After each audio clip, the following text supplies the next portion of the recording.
Assalamualaikum warahmatullahi wabarakatuh. Saya Windy Hijratul Khaira dengan NIM 200420058 akan mempresentasikan tugas pertemuan 2 ekonomi politik yang berjudul Konsep-konsep Dasar Pembangunan.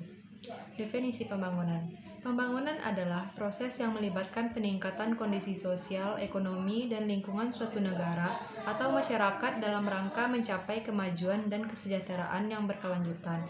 Ini meliputi upaya untuk meningkatkan kualitas hidup manusia melalui pengembangan infrastruktur, pendidikan, kesehatan, ekonomi, dan perlindungan lingkungan, serta memperkuat institusi-institusi yang mendukung pertumbuhan dan kesejahteraan yang inklusif.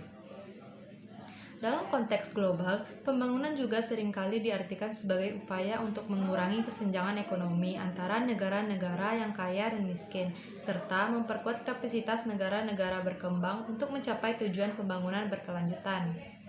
Indikator pembangunan ekonomi. Pertama, produk domestik bruto adalah nilai total semua barang dan jasa yang dihasilkan dalam suatu negara selama periode waktu tertentu.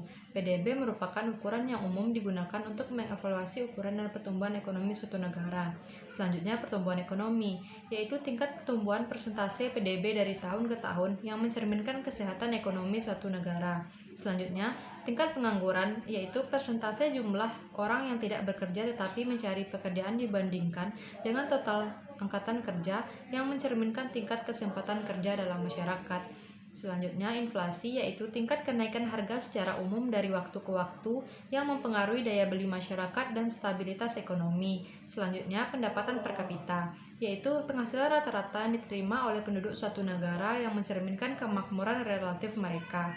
Selanjutnya, indeks harga konsumen, yaitu ukuran perubahan rata-rata harga barang dan jasa yang sering dibeli oleh rumah tangga konsumen yang digunakan untuk mengukur tingkat inflasi. Selanjutnya, surplus perdagangan, selisih antara nilai ekspor dan impor suatu negara yang mencerminkan keseimbangan perdagangan dan ketergantungan ekonomi terhadap perdagangan internasional. Selanjutnya, investasi bruto dalam modal. Total investasi dalam infrastruktur, peralatan, dan sumber daya manusia yang digunakan untuk meningkatkan kapasitas produksi ekonomi. Selanjutnya, tingkat pertumbuhan industri, yaitu pertumbuhan output dalam sektor industri yang mencerminkan peran sektor manufaktur dan pengaruhnya terhadap pertumbuhan ekonomi. Selanjutnya, ketimpangan pendapat, merupakan ukuran ketidaksetaraan dalam distribusi pendapatan di antara penduduk suatu negara yang memperhitungkan kesenjangan antara kelompok kaya dan miskin. Sekian presentasi dari saya. Assalamualaikum warahmatullahi wabarakatuh.